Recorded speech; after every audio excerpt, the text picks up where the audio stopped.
Assalamualaikum warahmatullahi wabarakatuh. Alhamdulillah, nahmaduhu hamdan katsiran yaliqu bi dzatihi wa jalalihi. Wa asyhadu an la ilaha illallah wahdahu la syarika lah. Wa asyhadu anna Muhammadan 'abduhu wa rasuluh. Sallallahu alaihi wa alihi wa sahbihi wa man tabi'ahum bi ihsanin ila yaumiddin. Saudara-saudara sekalian, rahimani wa rahimakumullah. Malam ini kita akan melanjutkan kembali pembahasan bab yang ke-57 dari kitab Fathul Majid berkaitan dengan tema An-Nahyu an Sabbir Rih. Bab yang menjelaskan tentang larangan mencaci maki angin.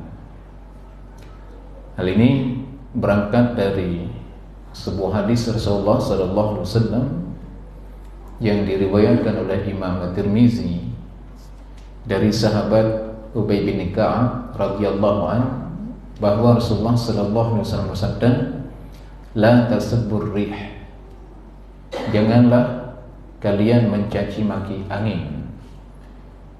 Kembali kepada kaidah dasar dari sebuah larangan, al-aslu fin nahyi litahrim. Dasar sebuah larangan itu untuk menunjukkan keharaman. Rasulullah sallallahu alaihi wasallam tidak merincikan jenis angin apa. Secara umum di sini Rasulullah sallallahu alaihi wasallam menjelaskan jangan caci maki angin. Wa iza ra'aitum ma takrahu faqulu. Tapi bila kamu melihat sesuatu yang tidak kamu sukai, maka berdoalah. Nanti doanya akan kita bahas di hampir-hampir akhir pembahasan. Saudara sekalian, pembahasan tentang mencela angin ini sebagaimana yang telah kita sebutkan di pertemuan lalu merupakan sesuatu yang sangat urgent, penting. Sebab angin ini dia merupakan salah satu dari makhluk Allah Subhanahu wa taala yang diperintahkan dan diatur oleh Allah Subhanahu wa taala. Angin ini sifatnya berbeda dengan manusia, tidak memiliki kehendak. Sementara kita manusia memiliki kehendak, tetapi angin tidak. Angin dia hanya berjalan sesuai dengan apa yang dikehendaki oleh Allah Subhanahu wa taala. Maka berdasarkan hal ini, siapa saja yang mencela angin, maka seolah-olah secara tidak langsung dia telah mencela Allah Subhanahu wa taala.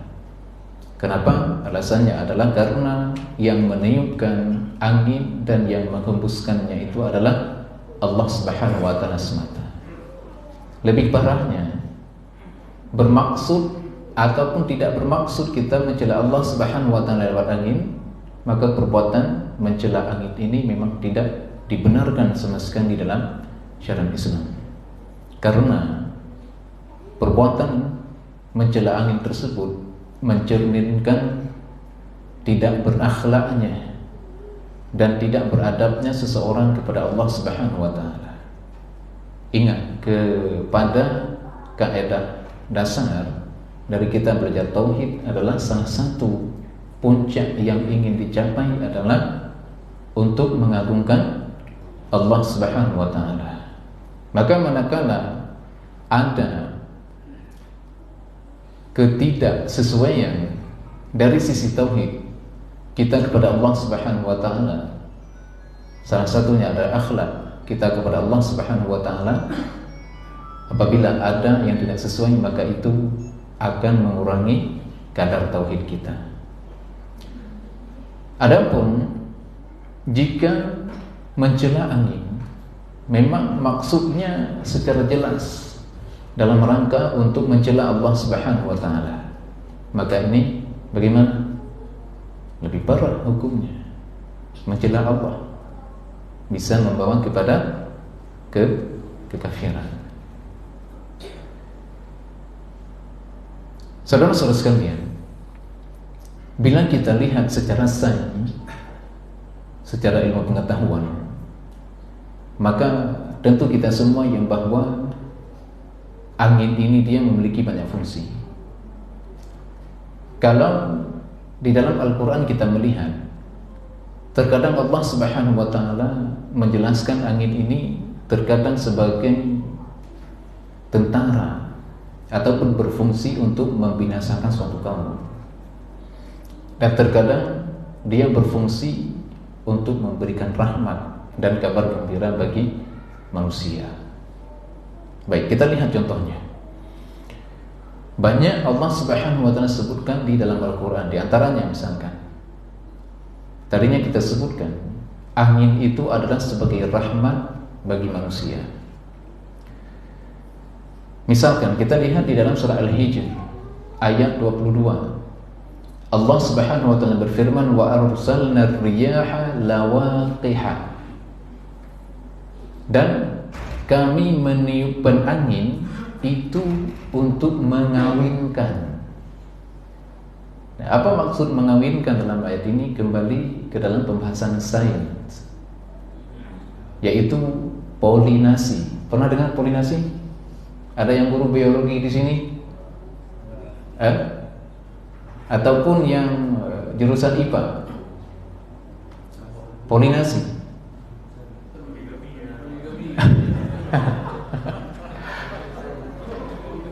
Orang-orang yang terkena angin nanti semuanya poligami. Bukan begitu pemahamannya. Polinasi itu adalah proses terjadinya jatuhnya serbuk sari ke permukaan putik atau ke kepala putik, untuk selanjutnya terjadi proses perkawinan dan pada akhirnya menghasilkan pembuahan. Padi, kedelai, gandum, dan sebagainya ketika dia berbunga. Nah, itu dia terjadi melalui dua proses. Saya bukan ahli biologi ya, tapi nanti kalau ada kesalahan dalam penjelasan diluruskan. Terjadi melalui dua proses. Yang pertama, prosesnya secara alami. Proses secara alami bisa jadi dengan ditiupkan oleh angin seperti ini ketika dia bergoyang-goyang. Bisa jadi karena disebabkan oleh hentakan dari binatang, ataupun dengan sebab-sebab yang lainnya. Dan yang kedua adalah melalui proses bantuan tangan manusia. Nah, ini pun juga bisa. Nah, yang ingin kita sampaikan di sini bahwa terjadinya salah satu proses polinasi ini adalah disebabkan oleh angin. Ini Allah jelaskan, wa arsalna riyaha lawaqiha, dan kami telah meniupkan angin untuk mengawinkan. Nah, sehingga coba kita lihat ya, buah-buahan yang kita konsumsi itu melalui proses ini terjadi. Ya, ada terkadang istilah yang sering kita ucapkan, nyaborin naga kena angin. Ada pulang segala macam, kena angin. Coba kita lihat, seolah-olah angin itu kan sesuatu yang membahayakan, memudaratkan. Ini saya tidak bisa memponis ini kita mencela angin, sebab orang yang mengungkapkannya terkadang tidak bermaksud. Akan tetapi kita dalam hal ini mengambil kaidah saddiz zari'ah, tindakan preventif, menutup pintu supaya tidak kita ucapkan demikian. Kenapa durian kali ini tebar, dabeg, kena angin? Jawabannya, ya kan, kena angin selatan, angin selatan, angin barat, yang jelas angin. Padahal titik wow kena angin, ya kan? Titik wow kena angin tak yang kena, ya kan? Setiap hari dia kena angin, ya kan? Sampai dia jatuh pun disebabkan oleh salah satunya angin. Coba misalkan ketika sudah hujan sedikit, kemudian anginnya lumayan besar, jatuh, kena angin. Lalu kenapa? Ada sisi yang terkadang buahnya tidak bagus, tidak sesuai dengan yang pernah kita rasakan di pohon itu, lalu kita salahkan ke angin. Ada apa? Nah, ini hati-hati, ya. Termasuk juga mungkin urung mangin, ya. Ini ucapan juga tidak bagus, ya. Tapi kan urung mangin, orangnya yang berangin-angin, ini nggak boleh juga, ya. Karena angin seperti tadi, dia tidak memiliki kehendak apa-apa, nggak ada. Walau ini kan ketika kita ucapkan orang itu berangin, maksudnya adalah karakternya, kan? Bukan anginnya yang kita cela harusnya. Jangan gunakan istilah ini. Ya, dikhawatirkan. Ya, jelaskan langsung akhlaknya yang tidak bagus. Mangin kan tadi.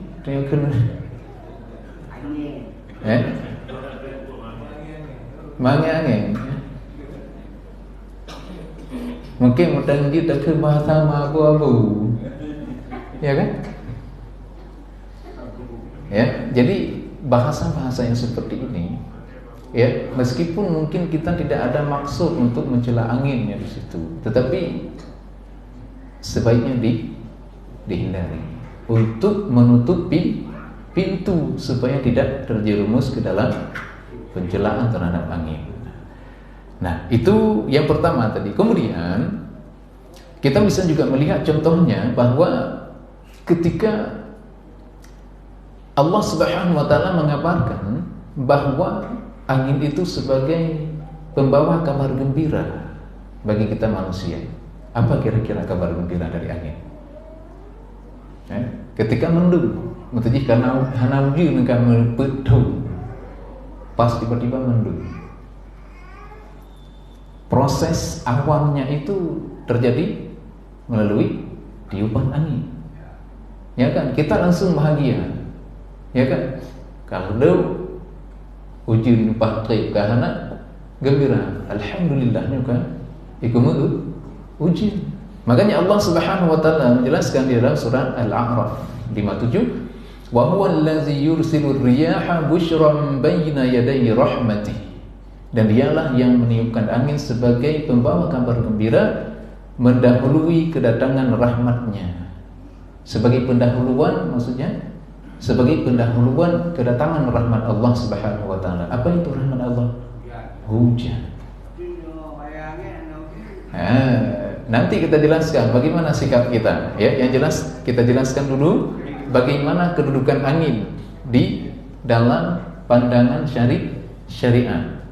Nah, kemudian tadinya kita juga menyebutkan bahwa terkadang angin ini dijadikan oleh Allah Subhanahu wa taala sebagai tentara untuk membinasakan suatu kaum.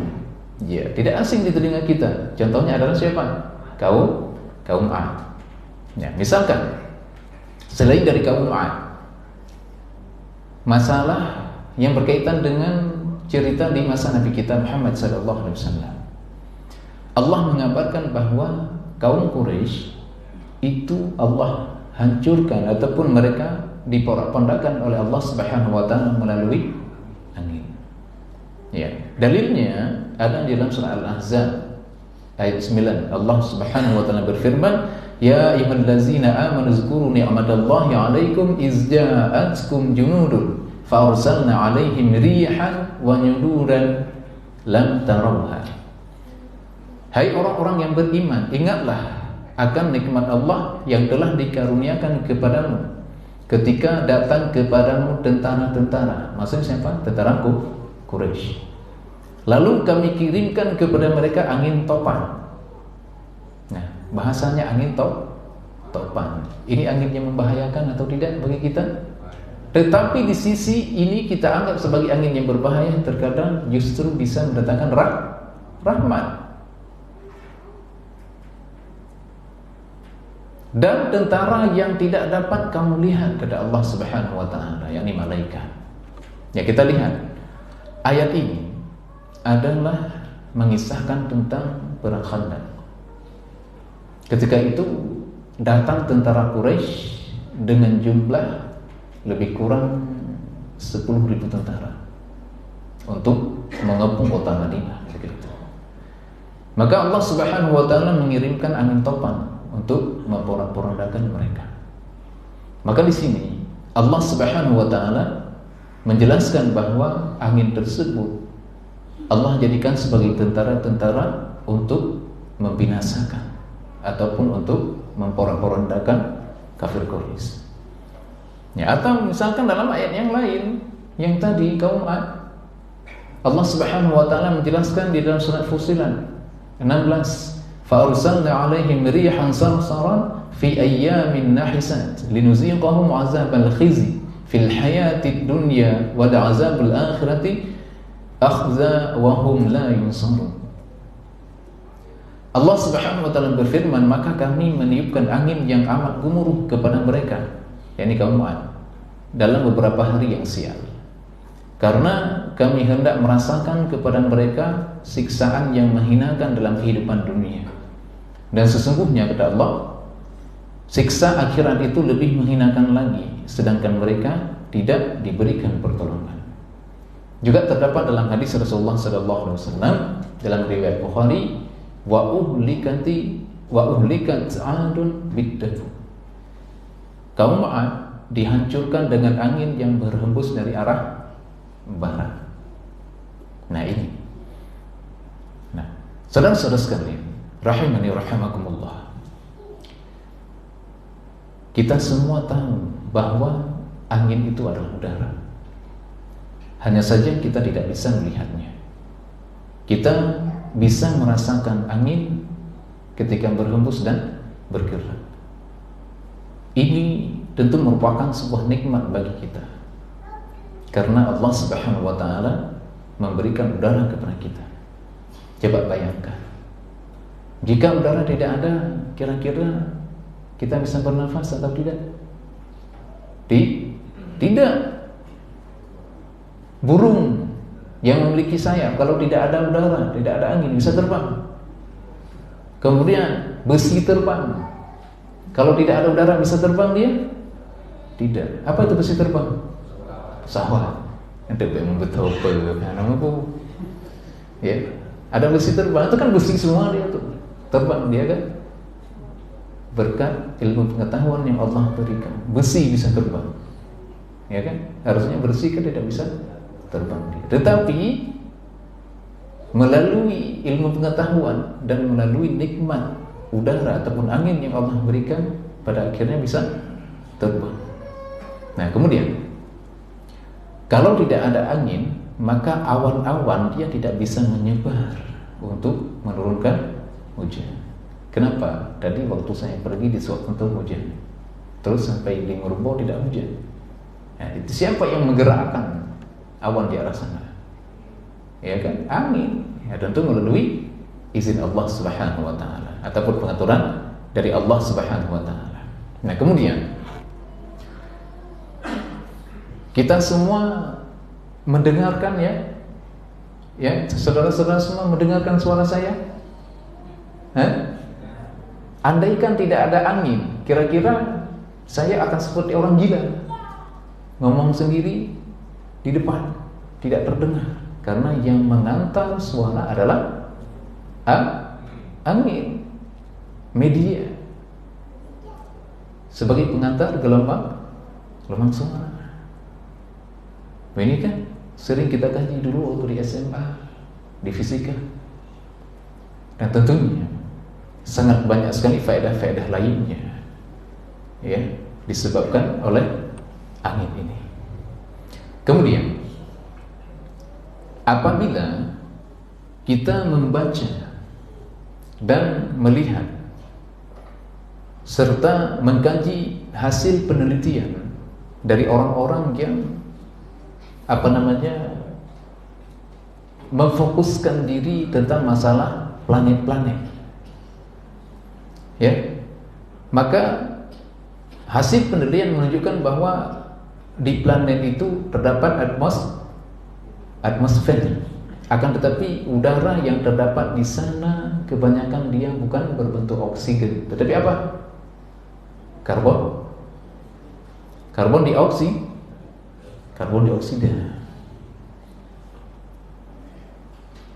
Karbon dioksida ini kira-kira bagaimana sifatnya bagi manusia? Racun atau bukan? Racun. Nah, berbeda dengan halnya di dunia kita ini, di bumi.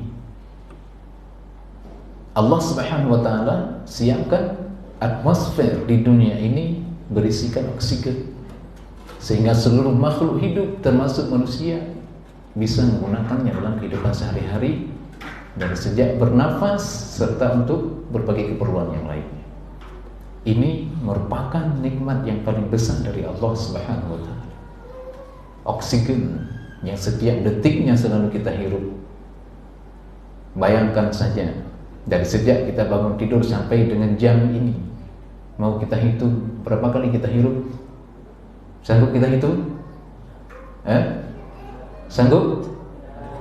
Tidak. Inilah maksud di antara maksud wa in ta'uddu ni'matallahi la tuhsuha.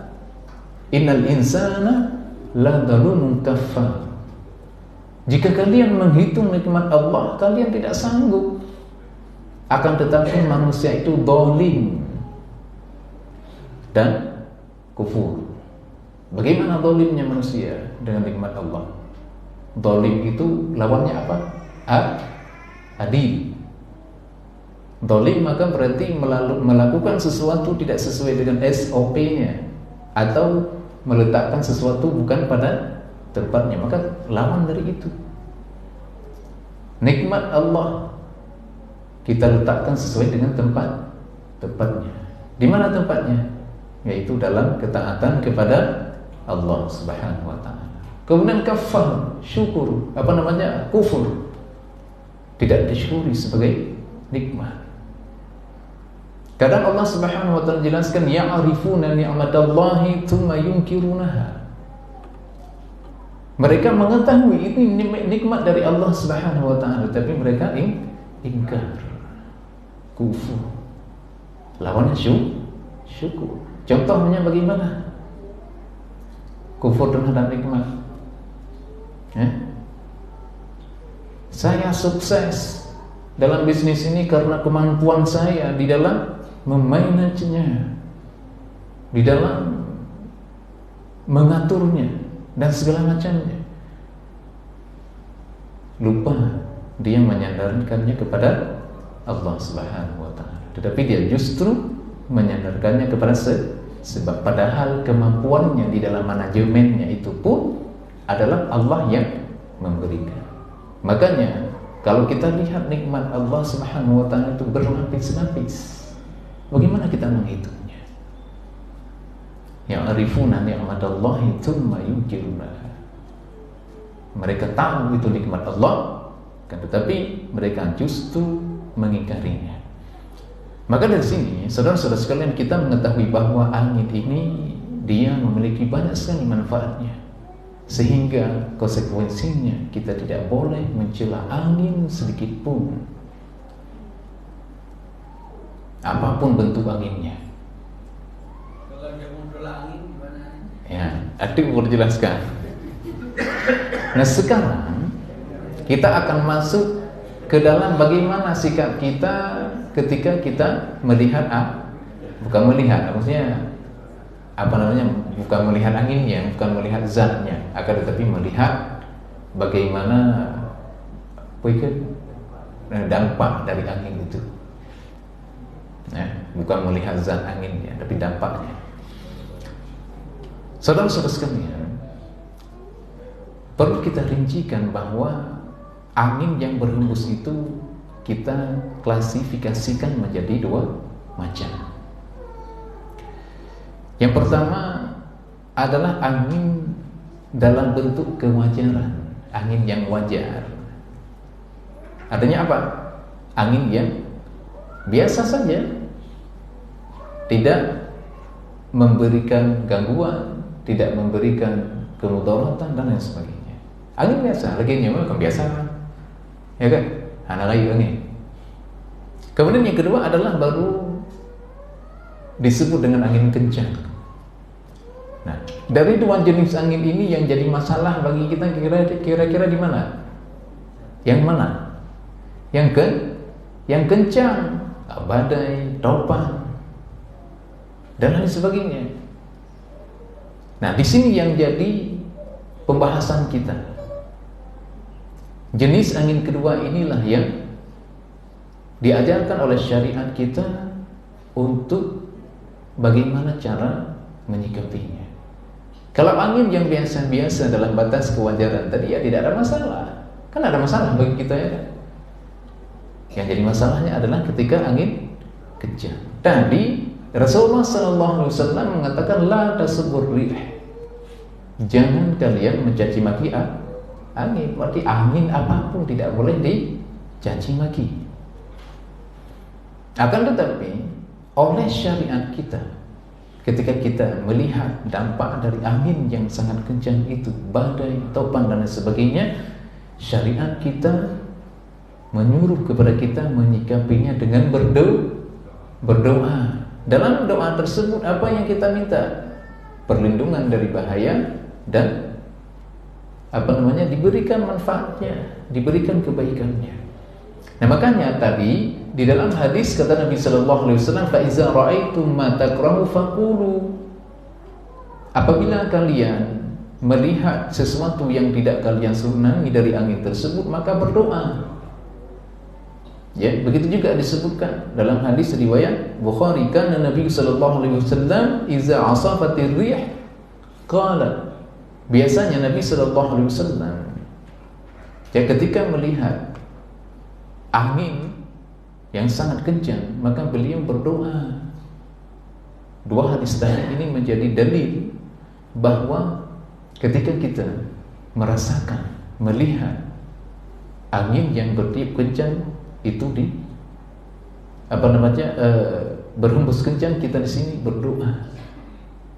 Ya, inilah kita melihat bagaimana kemuliaan syariat kita. Ketika angin bertiup kencang, bukan justru kita mencaci angin tersebut.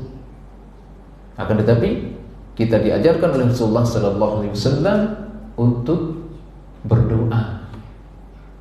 Ingat, tidak boleh dicaci maki dalam bentuk apapun. Doa yang diajarkan oleh Rasulullah sallallahu alaihi wasallam itu ada dua. Satunya pendek, yang satunya panjang.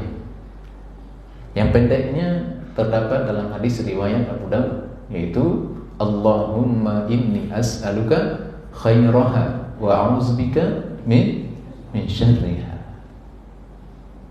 Tidak sulit dihafal. Allahumma inni as'aluka khairaha wa a'udzubika min syarriha. Ya Allah, sesungguhnya aku memohon kepadamu kebaikan dari angin ini dan aku berlindung kepadamu dari keburukan angin ini. Itu yang harus kita ucapkan. Maka ketika kita badai, ya, langsung kita ucapkan ini.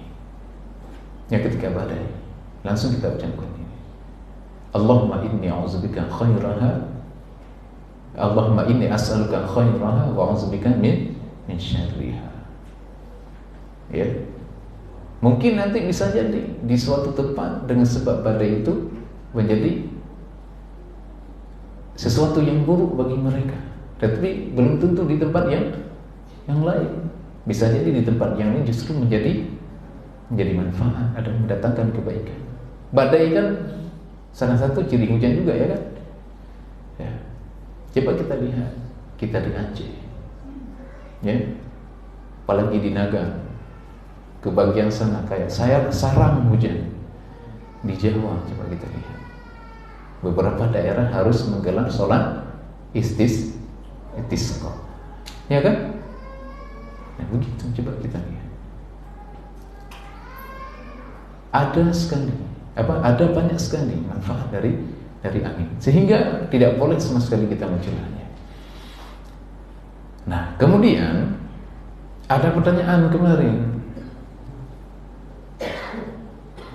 idam mangin badan, bagaimana caranya?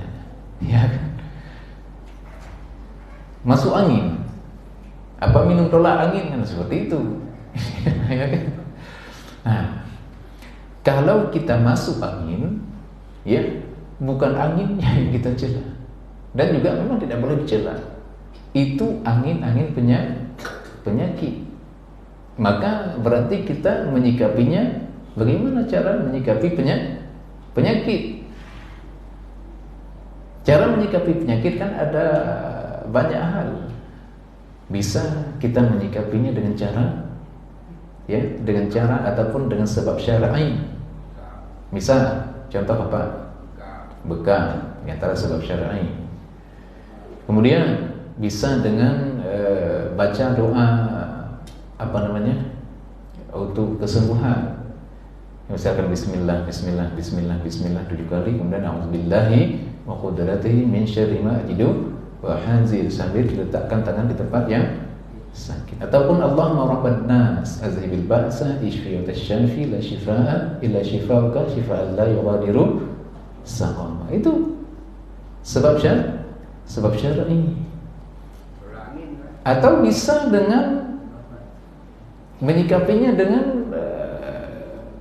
sebab kauni, minum tolak angin, ya kan?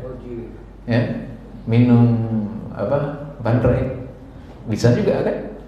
Minum air hangat, jahe, ya, dan sebagainya. Nah, itu caranya.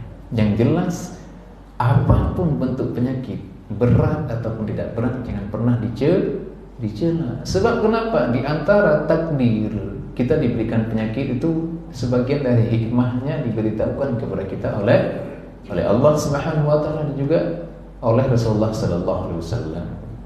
Di antaranya untuk apa faedahnya? Menghapuskan dosa. Penyakit yang paling ringan, demam, itu dia termasuk penyakit yang paling ringan, ya. Demam. Tersebutlah dalam hadis riwayat Imam Muslim. Suatu ketika Rasulullah sallallahu alaihi wasallam berkunjung ke rumah Ummu As-Sa'ib atau Ummu Musayyib. Pada saat itu Ummu As-Sa'ib sedang dalam keadaan panas, demam. Ditanya oleh Rasulullah, apa kendala, apa gerangan, wahai Ummu As-Sa'ib, engkau panas sekali hari ini? Maka jawab Ummu As-Sa'ib, al-humma, saya demam. La barakallahu fiha, semoga Allah tidak memberkahi penyakit ini. Ummu As-Sa'ib mencela penyakit demam. Lalu apa kata Rasulullah sallallahu alaihi wasallam? La tasubbal humma, jangan kalian mencela penyakit demam. Fa innaha tuzhibu khataya bani Adam, sebab sesungguhnya penyakit demam itu bisa menghapuskan kesalahan-kesalahan anak Adam. Kama yuzhibu al-kir habat al-hadid, sebagaimana ya kikir, tahu kikir? Kiki, bahasa Arab berarti kir, dari bahasa Arab yang diambil bahasa kiki, bukan pelit ya. Kiki, kiki. Anak milenial tahu bagaimana kiki? Mana yang milenial mana? Karena kiki yang itu, karena yang mana lagi? Yang mana kehendak, ya kan? Atau orang-orang kota tahu kiki, bagaimana kiki? Kami orang kampung tahu semua, insyaallah. Kikir itu untuk menajamkan sesuatu. Kalau besi sedang karatan, kita gosokkan dengan gigi itu, dia akan hilang karatannya. Kalau parang menjadi tajam kembali, dan begitu juga dengan besi. Nah, seperti itulah diibaratkan oleh Rasulullah sallallahu alaihi wasallam, ya, faedah dari penyakit demam. Maka untuk apa kemudian dicela? Tidak boleh. Ya, harusnya apa yang kita lakukan? Sabar. Dan yang kedua adalah mengharap pahala. Sabar di sini maksudnya adalah lapang dada menerima sakit tersebut. Ya, meskipun kita harus melakukan sebab, ya kan, berobat. dan mengharap pahalanya, harap pahala dari situ. Jangan bersabar saja tapi pahala tidak mau, ya, tidak boleh juga seperti itu. Nah, maka saudara-saudara sekalian, rahimani rahimakumullah, yang diajarkan oleh Rasulullah sallallahu alaihi wasallam ketika melihat angin kencang dari alam berdoa. Yang pertama sudah kita sebutkan yang pendek. Kemudian yang kedua ada yang panjang yang disebut di dalam hadis riwayat Imam At-Tirmizi, yaitu Allahumma inna nas'aluka min khairi hadhihi ar-rih wa khairi ma fiha wa khairi ma umirat wa na'udzubika min syarri hadhihi ar-rih wa syarri ma fiha wa syarri ma umirat bi. Ya Allah, sesungguhnya kami memohon kepadamu kebaikan angin ini dan kebaikan apa yang ada di dalamnya, serta kebaikan yang untuknya Engkau perintahkan. Dan kami berlindung kepadamu dari keburukan angin ini dan keburukan yang ada di dalamnya, serta keburukan yang untuknya Engkau perintahkan. Nah, doa-doa ini saudara-saudara sekalian rahimani rahimakumullah adalah merupakan dalil bahwa jika datang angin yang kencang, kita diperintahkan untuk memohon kebaikan dari angin itu serta berlindung dari keburukannya. Hal ini menunjukkan bahwasannya angin itu terkadang dikirim oleh Allah Subhanahu wa taala, dia bisa jadi di sebagian tempat menjadi keburukan, tetapi di sebagian yang lain justru menjadi kebaikan. Ya, kita lihat lagi tadi dalam kisah Perang Khandaq, Allah mengirim angin yang berhembus untuk memporak-porandakan kaum Quraisy. Sementara kaum muslimin itu justru menjadi rahmat bagi mereka. Padahal kan sama anginnya, merasakan angin yang sama. Tapi keburukan bagi kaum Quraisy dan kebaikan bagi kaum muslimin. Yang sama juga halnya seperti ketika di Perang Badar. Ya, Perang Badar. Pada saat itu hujan rintik-rintik. Nah, itu sebagai rahmat bagi kaum muslimin dan berkah. Nah, sementara bagi kaum Quraisy, bagi kaum musyrikin ketika itu justru menjadi musibah. Padahal pada saat itu sama-sama merasakan hujan yang sama. Nah, oleh karena itu, terkadang Allah Subhanahu wa taala menurunkan sesuatu musibah bagi suatu kaum, ternyata musibah tersebut terkadang justru menjadi rahmat bagi sebagian yang lain. Ya, jadi kita harus seperti itu memahaminya. Ya, sama ya seperti wabah penyakit. Ya. Wabah penyakit itu dia bisa menjadi rahmat bagi sebagian orang dan justru bisa menjadi musibah bagi sebagian orang. Akan menjadi rahmat bagi sebagian orang apabila dia menghadapi sakit yang ia rasakan tersebut dengan penuh kesabaran dan mengharap pahala.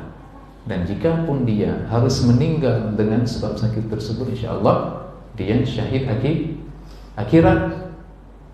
Ya, tapi justru terkadang akan bisa menjadi musibah bagi sebagian orang.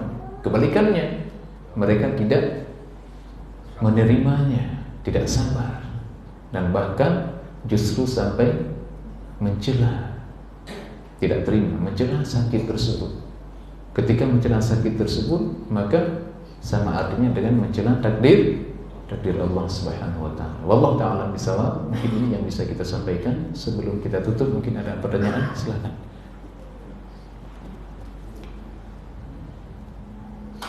Abu, namanya tolak angin. Ya, itu sebab syar'i. Sebab kauni.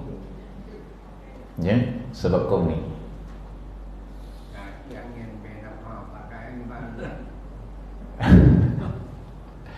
Itu yang kita celah bukan anginnya. Cái vương gì?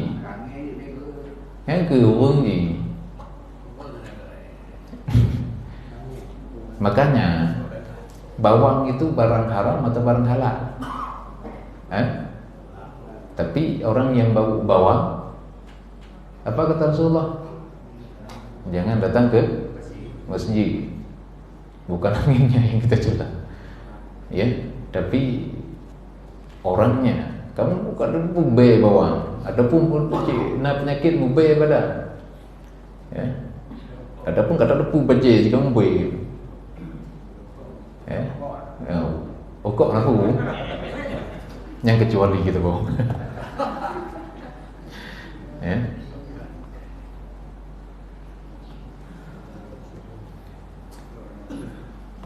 Yang sulit menjauhkan rokok, yang diusahakan untuk menjauhkannya. Menyemedang cipin minimal hotel beruntung kita lah ini. Baik mobil. Hotel baju bawa trim di bibi bawa kuyun meng tabah hotel.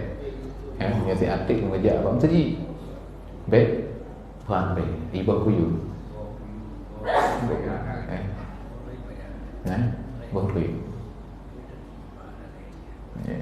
Benar jip tabah hotel ibu kuyun insya-Allah gada ke baik. Menyojib dalam kulit ji kan. Hana penelitian ilmiah lah. Hana ada teman lah. Boleh betul yo. Ada teman dalam penelitian ilmiah. Menyona tolong ju informasi. Baik betul. Mobil tidak baik.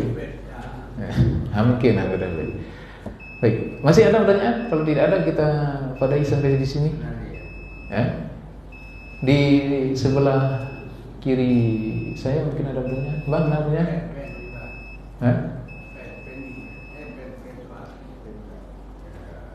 Ada yang mau bertanya lagi?